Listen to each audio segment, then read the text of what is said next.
Hello, and we are back at another episode of Hempire. I'm Pete Barenberg. Again, I'm here with Nick DeFrancesco, CEO and host of PureWell. I'm also here, Nick, with a couple of special people. How you doing today? I'm good, Pete. I'm good, Pete. Of course, you're going to tell me we got a loaded show today. So let me hear who we got. We actually are dealing with the bona fide hustler himself, Don Monopoly, and he's here along with two pioneers, not just to the industry but entrepreneurs themselves in the cannabis field. We're talking about Umi and M-1, one half of Dead Prez. How you guys doing today? Yeah, super. Good. We doing good. Excellent. Thank you for having us. Thank you guys for having us. Oh, thank you guys for making the time. We appreciate it. Come on, Absolutely. That's what we do. Yep, absolutely. So but let's just kind of get into it, John. Obviously, you've worked with some of the biggest rappers out there: Kanye West, Busta Rhymes, Missy Elliott. Now you're in the cannabis space to create something that supports those people who have been targeted and convicted of their use of cannabis. Of course, it's near and dear to our hearts. Tell me more about how you came to this project and how you, M1, and Umi are in this together. So I met him some years ago, maybe, 3 or 4 years ago, when I was working with Kanye. M was brought on by Kanye to consult on his presidential election. And we just became friends. Just kind of, we were rocking together and, working together. And, when you're in close quarters, you get a mutual respect for somebody based on their skill set. I think he respected my skill set and vice versa. I saw how he was adding value to my brother's business. And, I always wanted to do something with him. So, when he came at me years later and, was like, yo, we could work on something together, I jumped at the opportunity based on our relationship and based on me always wanting to do continued work together. And yeah, that's how we connected. And I've been with them. I got on this year and it's been amazing. Urban Aroma is a big supporter of the Weldon Project that is working to get cannabis prisoners pardoned. You matched a $30,000 pledge to Mission Green. Of course, Cannabis Radio listeners know all about Weldon Angeles. How did Urban Aroma and Weldon Project get together? I'll start here. Oh yeah, exactly. Thank you, John. I was going to say also, to add on to your last question, John is a fine connoisseur of cannabis. So yes, we work together with Kanye West, but more so we have a mutual understanding of what cannabis is as a phenomenon. The same way hip hop music and culture is phenomenal, cannabis is phenomenal, and John more than understood that space. I knew his connections in that space, and I knew that they would be invaluable, bringing the type of light and energy from a community that celebrates cannabis and has all through culture and put it in the right light. So I just want to give, him kind of like, that back that is the mutual respect that I have for Mr. John Monopoly. On to Weldon Angelos. We were introduced to Weldon because of our work, Urban Aroma, not only being a place for culture and cannabis, but activism. We, and Umi and myself, have been all over the world for 20 some odd, I ain't trying to age myself, but close to 30 years trying to change people's opinion about how we see the world, about rights and about just how we feel about each other. And we know that cannabis has been the thing in the room that binds with a lot of good and important people. A lot of important connections have been made over a joint. And That's true. That is very true. And with that being said, we recognize Weldon as a mover and a shaker in that space. He, creating Mission Green came out of his personal experience. Like you said, Weldon, he was incarcerated behind cannabis. That where he stands is pushing the envelope, especially in the political space. He's confronting politicians and people in office to put exactly their money where their mouth is and do what they said they would do Biden, and he went to meet with Biden recently. You know what I mean? On behalf of us, and I think people need to know he's that kind of champion, and that's why we wanted to be involved with him and do that kind of work. So yeah, I don't know. No, I mean, and it doesn't stop there either, right? I think when you talk about just us being in the position to be change makers, I think that's what we kind of gravitated towards, doing music, trying to put our ear to the street and activate people. And so I think that the mission green is something that you can touch and see, right? But I mean, we're on the street daily, and what we try to do is give back. I think when you talk about cannabis, M said it right.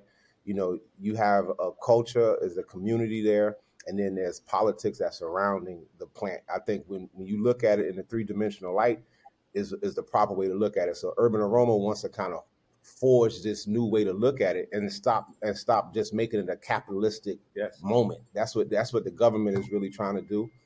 So I think together and with John's, awesome leadership, I think we can forge this voice and speak on behalf of a whole lot of people. Yeah. Oh, and that has to be done for sure, because unfortunately, everybody's a little too quiet about it, and the situation has gotten way out of hand now, and we got to really start, in the community, start that local kind of grassroots, and that's how you're going to kind of expand outwise. You're never going to start from the top down. You got to go inside out. And and again, this is why we're doing this show, because there's so many people don't even understand that. They don't understand the fight and the struggle that's going through from the streets all the way up to the top. And again, this is what we're here to do, educate and understand the trials and tribulations of not just your aches and pains, but why people are trying to get this legalized or trying to get people pardoned, that it's not that big of a deal for certain, it's insane what's going on right now. And that's why we're so excited to have you guys on here to talk about it, to be honest with you, because we're getting it from a different point of view. And, okay, so let's talk about, let's talk about some Biden. Let's talk about a couple things. M-1, you signed a letter along with 150 artists to ask President Biden to pardon all of those in jail for marijuana offenses. M-1, you said you wanted to see how far Biden would go on this promise. This is a test. Right. Let's see what happens. Now, nothing happened. Yes. So what's the next step? Okay, now we didn't expect anything to happen. What we wanted to do. Isn't that upsetting, though? Come on, let's be real. Yeah. Isn't that fucking upsetting? Come on. It is absurd. If you put all your eggs in the Democratic Party's basket, that is upsetting. I have not. I'm pardon me. I'm still the same M1 from Dead Prez as I was as a revolutionary. I don't support the Democratic Party. I do understand the tool of using the democratic process. So I didn't think that Biden was going to do jack shit. But let me tell you, Weldon, more than me, Weldon got Lil Baby. He got Drake. He got Lil Yachty. He got, come on, like that in itself, to get like the middle mainstream artists to speak on this, that in itself, that mattered more than them talking to Biden, because I don't think Lil Baby's invested in the Democratic Party either. You understand? So to me, it's about fair, totally fair. The people. I could be wrong. He might run for president. I don't know. I don't think so. But it would be one interesting campaign, that's for sure. Well, and I think it's true, though, getting that awareness out. I meant to say it's frustrating because we hear it time and time and time. I say it every single time. It's falling on deaf ears. I say this narrative every single show we have, but it's the fact that you think Democrat, Republican, that's not really, it's it's all really the same. Let's be real. It's just the fact of something happening. Right? Something changing, whatever side you're on. And the fact of you're talking about a plant that helps so many people out in this world, no deaths that are related to it, on just, from athletes to a housewife to an older person to a child. I mean, everybody brings, well, actually, it was kind of funny what you said. Cannabis brings a lot of people together from a lot of different life spaces, right? Different demographics, different races, it doesn't matter. I mean, a lot can be done over a joint, right? No, but it's true. I mean, there's so many people that you can connect with on cannabis and really have no other, similarities to that person, and just say, we can both agree, or we can all agree that cannabis should be the future of a lot of medical conditions, of a lot of different ways without side effects, but also that it helps. So, one of the right to get the conversation started. Urban Aroma embraces the idea of social equity-driven cannabis. What is the end goal when you talk about being social equity-driven? Where would you take it for this project to compete that mission? So, I mean, it's remember, we want to, just what do we really want to see here? It's one thing to talk about it, but is there other things we can do, or what do you guys think? Let me throw this at you real quick, and this is like a real passionate thing of ours because, coming up, me and M were avid smokers, right? And me, I'm a legacy operator from day one, 1996 or something. Like that's real talk. So, and I was forced to use the plant to economically put myself in position to eat because of basically I was not going to slave for $1, and what they want us to do as black men is crazy. So because of our defying the quote unquote law at that time, we were harassed. I mean, I can't tell you, smoking a joint in the hood from 1992 to about 2012, it was all bad. They were using it as a vice to lock up black men, especially, to just throw us in the system and to use that later to come up with this 3-strike shit. So even when we talk about releasing prisoners that's on cannabis shit, you got to go further than just that one crime. If you got 2 or 3 strikes and there were 2 strikes that was cannabis oriented, that 3rd strike, you should be retracted. You should come home. And like, it's a whole bunch of shit going on that this is so personal to us. And so when you talk about a community that's been manipulated and been ostracized based on the plant that they're now trying to say is legal and is all good, fuck that. That's not the right step. And you're belittling all of these people that you put through chaos. And so now, because we have a platform, we're shining. And when you say what's the next step, the next step is to keep stepping. Like right. That's all we can do. Right. Like we're not expecting. Noise. You gotta make noise. That's it. We have to make noise, but we do it in a real organized way. And we also do it in a way that goes back to the community. Everything that we do is for somebody that's bigger than us. It's not for us per se, but shit, maybe it's for my daughter that's coming. You know what I'm saying? And if I can put the proper perspective out there about what cannabis really is about, plant medicine wise, then we have to now start looking at why the government is doing what they're doing as it relates to regulation. Cannabis should be like aspirin. It should be an over-the-counter situation. It really should be. I mean, you can fucking OD it.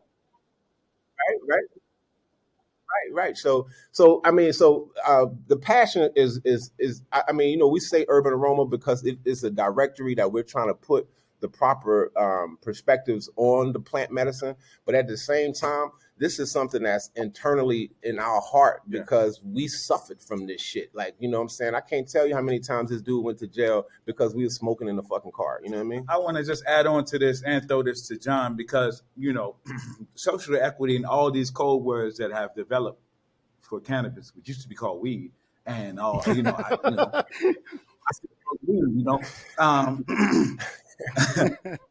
but it's about turning the system right side up. You know what I mean? I think it's an upside down system that's being turned right side up. So what that does is give the legacy operators and the people who slaved and paid the price for it the ability to be the owners and controllers of our own destiny and fate, and wire all this political madness that entangles the whole thing. So again, there's so many examples of how that can happen. Absolutely. But I think, what's happening in New York City, what Mayor Eric Adams sees, and the statements that he makes, which are contrary to what's going on in higher government, because he knows local government in New York City benefits like a motherfucker from cannabis.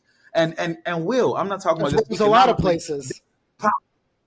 Yeah, exactly. So, social equity has, some of its really bright spots, like the hat that John is wearing is from Al Harrington's brand Viola, one of the biggest Black cannabis brands, and who is spreading out the idea about cannabis, not just having to be a grower or having to be a seller, but so many places in the economy in between. And Al has been leading that space. And I don't know, John, maybe you want to speak to kind of like how you see Al or that relationship as social equity. You know what I'm saying? I hope I'm not putting you on the spot with that. Yeah, no. I mean, Al's company, Al and Dan Pettigrew, have this brand, Viola. It's over 10 years old, and it's the largest Black-owned cannabis company for that fact. And what they're doing is amazing. And how we're working with them and kind of connecting us as a crew or a union of people of color in the cannabis space is important, so that we can grow together and learn from one another and benefit from one another's businesses and support one another. And yeah, I mean, they have a lot going on that's amazing in the space, just like Urban Aroma does. And I'm happy to be, working with the company. And, these brothers, Umi and M, are so respected in the culture that it's just, it's perfect to align myself with somebody like them. And it's really an honor to be down with them. We tying it all together. And that's what we need. That's right. Well, yeah, like you said, it is definitely a learning process, because as people know certain specific skills or maybe certain, maybe categories of the plant or different applications for it, you're not going to learn these ideas until you kind of sit around and kind of share and, maybe smoke something here or there too while you're doing it. But yeah, you're going to learn from each other, and that's going to help, create a better narrative for, getting this out there on a broader scale. Absolutely. Yeah. It's funny. We've been trying to, obviously we've got this podcast, Hempire.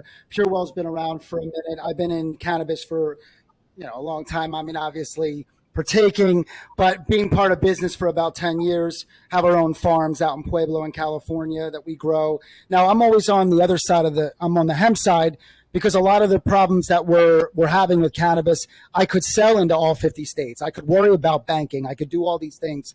But it was really the education of understanding why this plant was beneficial. And it wasn't just about, listen, there's nothing wrong about smoking weed. I'm just saying, but when we're trying to get it to a mainstream level, we got to bring something else. So we always push forward with education or the benefits of the plant, or trying to get the right people behind it. And it doesn't matter, black, white, orange, purple, blue, it doesn't really matter. Again, that green brings everybody together. But it's the narrative of every different direction we're trying to go. I mean, look at the way you're trying to do it from back in the day, the way we're trying to do it, the way the athletes are trying to do it, the way the politics. I mean, it's just crazy. And everybody's trying to push for the same narrative, but coming at it from so many different directions. I want to add on, because I don't want you to miss. The point that you're making is so incredible. When you talk about athletes, we made a connection with the incredible Isaiah Thomas. And many don't know the work that he's doing with One World Pharma and CBD and hemp. Mm-hmm. So, like, he's the biggest grower of hemp in South America. And so, yeah, it's like not just to see this only as plant medicine. He's forming machine parts with hemp to replace parts in vehicles. I mean, there's so many ways to go with this. This is the new cotton. And you're worried about smoking weed on the street. You know what I mean? Seriously. How did we get from there to there? No, this is going to be making parts on a car one day. All right. And you're giving me some shit for smoking some weed. And not to mention that if you grow a hexameter of hemp you clean the air. Yeah. Like it's a certain amount of hexameters, a certain amount of square miles, but you clear the air. I mean, like it's so many things. I mean, talking about going to take over plastic, talking about, we can make clothes. It's so much. This may be the most important plant on the earth. It's funny. All the shit they talk about, they want to fix out there, yet they keep the one thing down that could do it all. I mean, and it's funny. We're talking about New York, and of course, former Governor Andrew Cuomo signed the bill to get cannabis legalized in New York State on the way out. Now, Chuck Schumer is pushing hard to get federal legalization passed.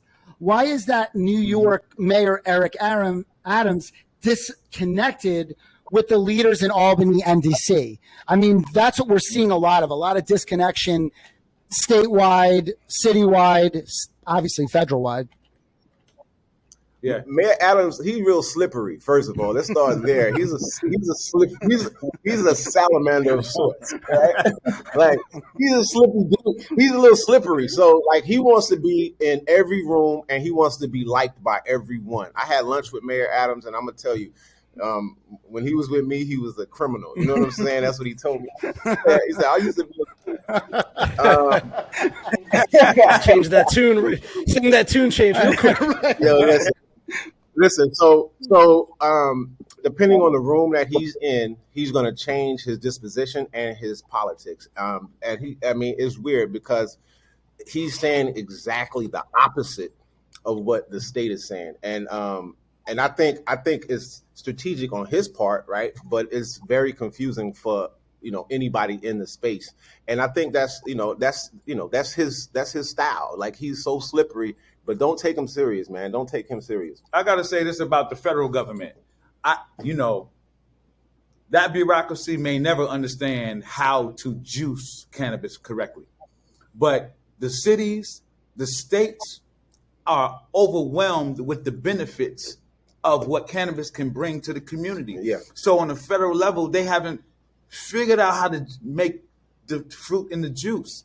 And on a local level, we already juicing. It's good over here. So I think it behooves us to have this united, solid voice, the power to the people, of the people, to change the tune of people going upward. And again, it's hard to talk up because these guys don't hear very well.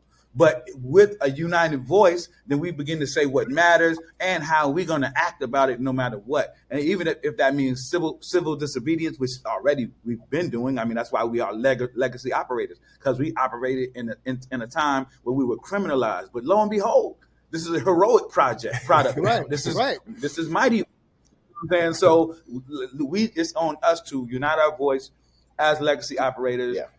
And that's what Urban Aroma is doing, creating a kind of a platform that can engage people and do that in that kind of way. You know what I mean? Like, okay, let's unite this voice. Let's make it make sense. You know what I mean? So I don't really know what to say about the federal government. Most of the time I say fuck them. I was going to say fuck them as well. So, yeah. Well, no, you were saying it's a close quarter market. That's just how it's always been. So when the government sticks their finger in it, they got to be recognized. They have to be recognized at first. I'm not hearing enough about the culture. I'm not hearing a lot about what people really started to do this. And look, again, it brings all different types of people together for a lot of different reasons. But is it really harming anybody?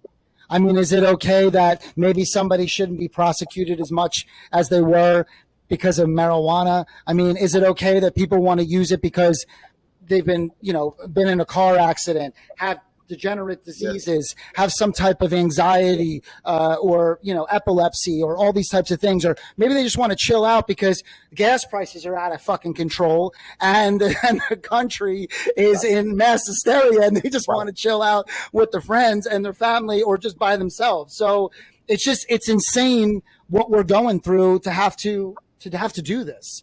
And to take care of your body, take care of your mindset or your life well-being. I mean, yeah, it's a little bit fucking ridiculous. I mean, look at the topics we're talking about for someone that just doesn't want to be on something that has side effects. It doesn't want to be on someone that, I mean, seriously. I mean, we're talking to a lot of athletes, and we've talked to a lot of different people on the show, and all of them are saying it's nice. The NFL is changing their tune. NHL kind of turns the other way, even they're testing positive. UFC, of course, we just talked to somebody from UFC. And again, it's the same thing with it's really the same thing. Everybody's saying, I found this out myself because nobody really told me, or I was in cannabis before. And, we say cannabis. You're right. We said weed. The reason why we say cannabis now is because there's so many different arms to it. And because there is a hemp side, there is a marijuana side, there is an industrial side, and cannabis is kind of like the big cat. You have lions and you got tigers. But people need to understand that there's a difference between hemp and marijuana, or why we use hemp for industrial reasons. And it's not just like what people think we're selling on the streets or in dispensaries. People are using them for clothes and ropes and things like this. So cannabis is the clinical term. And I think that's why it's migrated, to kind of give it a little bit more respect. But I mean, I hear you. Of course, we always say weed. I think Big Pharma ought to give it that much respect. If anybody is going to give it the respect, it's going to be Big Pharma. They're the people with the lobbyists in D.C. trying to keep that thing on lock so we don't see this as plant medicine, so it don't be legitimately on the shelves like aspirin. So, I just got to put that out there. Until we get lobbyists as big as Big Pharma, we might not never see cannabis as a Schedule A so-called drug. Right. You understand what I'm saying? They're scared of it. They know what the power what it could do, so they got to keep it at bay as best as they can, for sure. Either they're not even putting the proper, America is the research capital of the world. Like, everything is about going in these labs and figuring out some shit. They haven't even properly spent the money to research the plant medicine to really, really talk about it. You getting this bullshit talking about, driving and while smoking, like they treating it like it's liquor all of a sudden. It's like, first of all, some marijuana actually activates your senses. It actually makes you more acute. Some marijuana actually doses you down. Like, it's different levels to this shit. And then everybody THC wise consumes it differently, based on mass, based on weight, there's a whole lot of shit. And they're not even. Oh, I like that. That's exactly right. That's exactly right. So we take offense to it, man. We take offense to it. They just passed these laws in New York about how you can actually sell chronic. And the shit is ridiculous. Like, at first they came with a stop sign. It was like a red stop sign, warning symbol. Luckily, we had some people that was voting, in that committee, and they voted that down. But it still is ridiculous. Like, they're just putting shit on the package based on what they feel, right? What they think, and not what they know. So John's being real quiet. He's over here. We haven't really heard too much from John. So all right. So let me forward this to John. All right.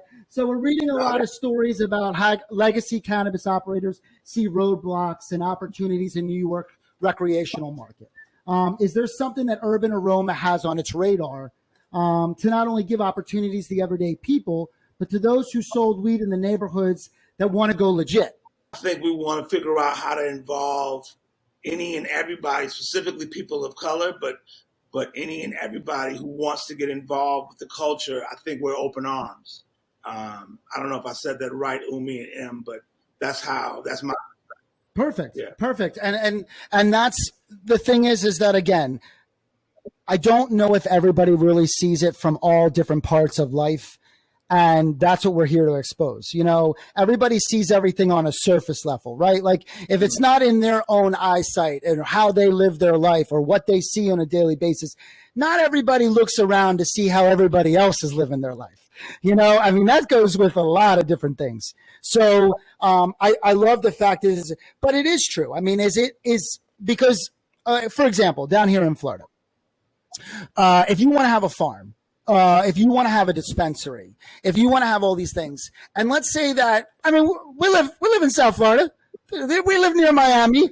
There's some stuff that goes on in Miami on a daily, right? So there's definitely some people that have been in the game a long time.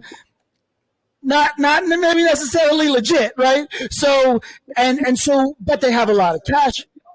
Right, exactly. Right. So, but my point is that they got the cash, they got everything they did, they got a lot of experience, but there was a lot of things where, and they want to go legit. I mean, there's people in hemp that I know that have gone from not legit to legit being in hemp. So, but they really blocked it for cannabis. And they made it that, let's say, like, they did hit the money requirements. Fine. But they made it so that people really couldn't be legit if they weren't legit on how they got their money. Like, show us where you got your money, give us a little background. I mean, now let's be honest. If you're legit, you're not really going to the bank with all your cash. And I mean, so like, well, let's see bank statements. Let's see where just where this has come from. And so they blocked a lot of the market out, when I do feel like people really did want to go legit. They didn't want to do this stuff on the streets anymore. Like, they were legitimately looking to say, look, let me have this opportunity in cannabis that, I don't want to do this anymore. Yeah. I want to say, we've been working with cannabis pioneer Steve D'Angelo, and there's an organization called Unlock. It's a unified network of legacy operators of cannabis. That's Unlock.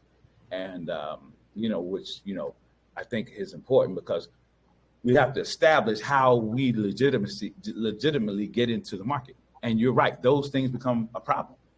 Nobody wants to come forward and say, I've been doing all this criminal activity, and then the government goes, you get locked up now. You know what I mean?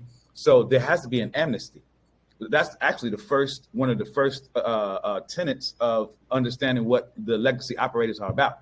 So we can go to the government and say, look, we got a boatload of cash. Yeah, we've been doing this. You know what I'm saying? We shouldn't have to show you where it came from, because I'm telling you, we've been doing this. But we want to bring our money to the bank. Here, we're ready to get legit. You can tax this money. We're this is right. So, we have to be able to have an agreement with this, what the structure is that's being built, that says, look, we're coming, but we come in trust and saying, you're not going to criminalize us, because we did crim, didn't we? Okay, so we're done with that. So we're going to bring our money, and this has to be a way that we can have amnesty for all the things that happened in the past. And we're going to start, this is day one, and we move forward. And if we ain't talking like that, we're never going to have a legitimate market. Yeah. And as a matter of fact, the legacy operators will run right over whatever is being built. Look at California. It's happening right now. 80% of the market is legacy. 20% is legal, like in terms of the revenue that's big, and it's still making a lot of money. 20% is big, but come on, man. Like, we gonna make the same mistakes that they making? We don't have to do that. We don't have to do this. And I gotta tell you guys, we do have a noon takeoff. But I was gonna say. Sorry. And this absolutely, I was gonna say, how can the listeners get involved with what you guys are doing? Just a shout out or anything. If you want one of our listeners to get involved, how can they do that? Well, look, Urban Aroma, urbanaroma.com. You can find us even at Instagram if you're so socially, connected. Urban Aroma _ Urban Aroma _ We are connecting. We're connecting find purveyors of cannabis, people who want to be involved, culture. We're talking to the movers and shakers in cannabis to talk about exactly what the next steps are forward. And that is the platform by which we want to move people toward us. And so Urban Aroma is that. It's more than a directory, with respect to like Weed Maps, which is a huge behemoth of, in the cannabis world. We want to also be able to build a component that, of course, injects activism and moves the needle forward. So that's what Urban Aroma is about. Again, urbanaroma.com. That's how you can find us. Check Perfect. Absolutely. Yeah. I'll definitely connect with you guys later, see if we could work on something together. I feel like we got a lot in common that we can, get at this together. So, and that's what we always like to do. All right. Well, we're out of time. I would have liked to hear more about John. I had a ton of questions about Kanye and all kind of stuff, but we got to go. Pete, why don't you take us out? Can we do part two? Maybe. I don't know. Let's do a part two. That sounds Okay. good to me. Done. Absolutely. We do appreciate your time. Thanks for everything. You can find everything that we're doing on either Spotify, Amazon, iHeart, cannabisradio.com, and any other place you like to watch your podcast. So just make sure you like, subscribe. Tell us what anything else we want to ask any of the guys next time we join them. But we do appreciate everything you guys do. And, go support the movement over at urbanaroma.com. And thanks again, guys.